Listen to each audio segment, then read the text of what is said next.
Greetings and salutations. So this video is going to be a wish list update, and we're going to talk about the server transfers. And I've realized a few issues that are tied into it. So we'll kind of role play some of these issues, and we'll just jump right into it. So one of my issues is let's say you know little kind of little kind of personal intel is I'm in my 40s, right? And so I have a life and a career, and my buddies, they're all in their 30s and 40s. So, and a lot of us are, we'll have three or four of us in a kind of a clan and or guild or whatever you want to call it. And so the issue is when you do a server transfer. So let's go to the inventory here, and we do have our clan, and we do a server transfer. Here comes the issue, right? So we're like, boom, no clan, and then your buddies, you're in Discord and Ventrilo with them. You're like, okay, I'm gonna go turn in all our fragments of power, and I'm gonna get all the recipes, and I'll come back. You know, so the problem is you have to wait 24 hours, and then when you get to that 24-hour period, it's like you have to get everybody else in their life to stop what they're doing. Hopefully, they're playing to re-invite you into the guild, so that way you can have your thralls back that you've farmed for the last year and a half or 2 years. So, a the 24-hour timer is just too long. It needs to be an hour or 6 hours or whatever, but 24 hours is because it causes you to pair up with your buddies, so that way you can get back into your guilds and your social environment. And it actually, I think the 24-hour timer will ultimately degrades your social environment in the game. And so, um, you got to think about. I think the top priority here is this social, maintaining this social environment to keep the population on high in Conan Exiles. And whenever you put in a design element that decreases from that, you kind of have to take a hard look. Like, yeah, we don't want to have people have jump between maps, but I think a really good implementation of moving through servers is the way that uh, Arc does it. They have a good way of doing it. You just go to the shrine and you teleport out, and you go when you want to go. And so if you want to teleport out, let's say your buddy's online and you're like, hey, I'm going to go turn in these fragments of power for us. He's like, okay. And he waits for you. You go turn them in, you go to the new zone, turn in all your fragments of power. You come back, you get re-invited to the guild, you're good, right?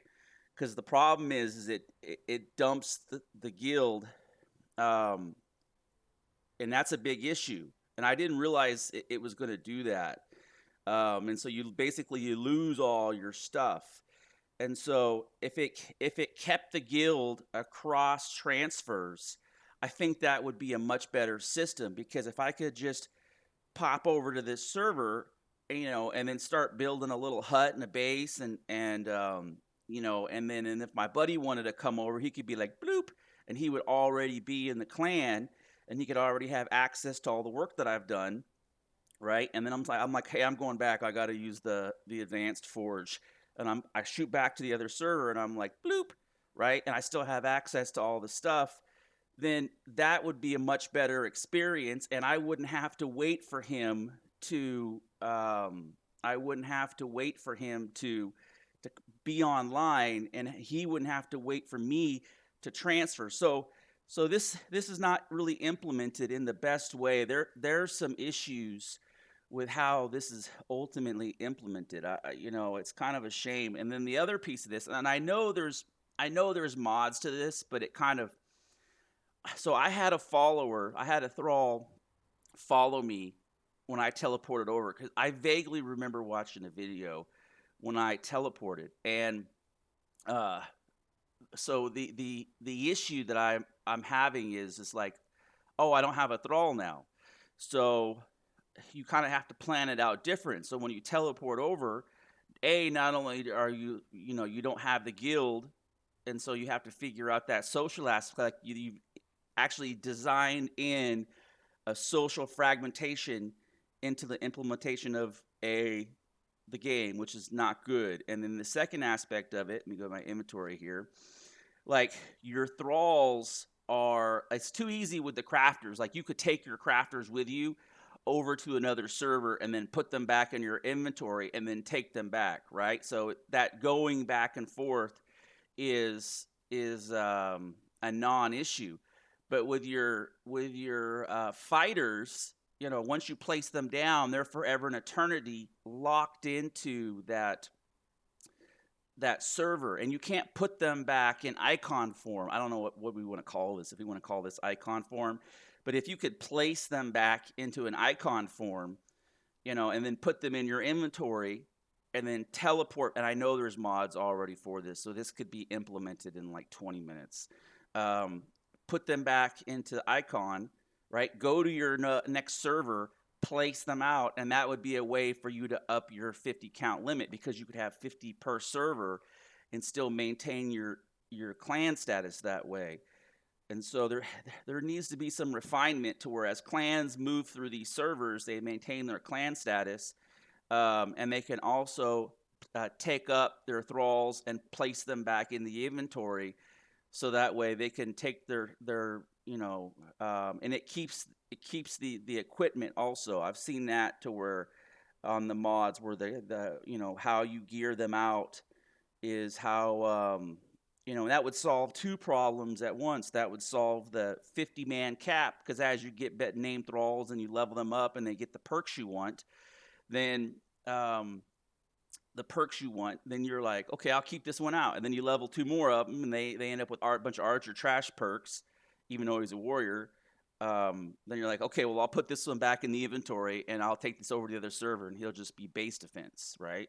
And then it allows you to kind of plug and play. And then it also later on you could even flesh out when the trading system, if they ever decide to get around to that, it allows you to implement kind of further to give value to that trading system, because if they even displayed the perks on the icons, like if they had each one of the little perks of what it did, that'd be great. But there's a lot more that could go into that development of the thrall system, that's tied into the server transfer system, that's tied into the clan system. I think I've rambled on long enough, but you get the direction I'm going with this. It's all about, you got to prioritize your value set. And then that leads into your development set. So your values dictate your development, which dictates your asset allocation and so forth. So community is always first. Community is always the number one priority, right? Because without players, you're not selling DLCs and you're not making any money, unfortunately. And then gameplay would be second, and then, I mean, people could argue either way, but you can always come back and refine some of these assets. But this is just kind of critical thinking and critical thought. But yeah, you badly need to, just to recap, you badly need to change the 24 hours down to, like, I don't know, 2, 1. There's no point in having it as long as it is. If it's a server load issue, then just do 6 hours. But it needs to come down. It does, because then you could actually ruin a whole weekend for a couple players if they transferred and they ended up on the wrong servers. You could ruin the play cycle for a whole clan, a group of people, and then they would go off and just play other games. So 24 hours is too much. Then the clan, losing the clan, if there was some way to keep the clan status through the server transfer. And then the third thing is that thralls need to be put back into their icon status, right? So if I just had it here and I just dragged it back up to here into the inventory, it would put it back into the icon status. And I know it can be done because there's mods that do it. And that would solve a bunch of problems with your 50-man cap. That would solve issues with the moving thralls from server to server. Just a bunch of stuff. So I think I'm going to leave it here. Just the 3 talking points. As always, thank you for watching. I know some of my content is I don't bother to go through and edit it and stuff. It just is what it is. And me personally, I actually prefer some of this type of YouTube content where people just kind of talk through a narration and an abstract thought instead of having it super edited up and whatnot. But as always, thank you for watching.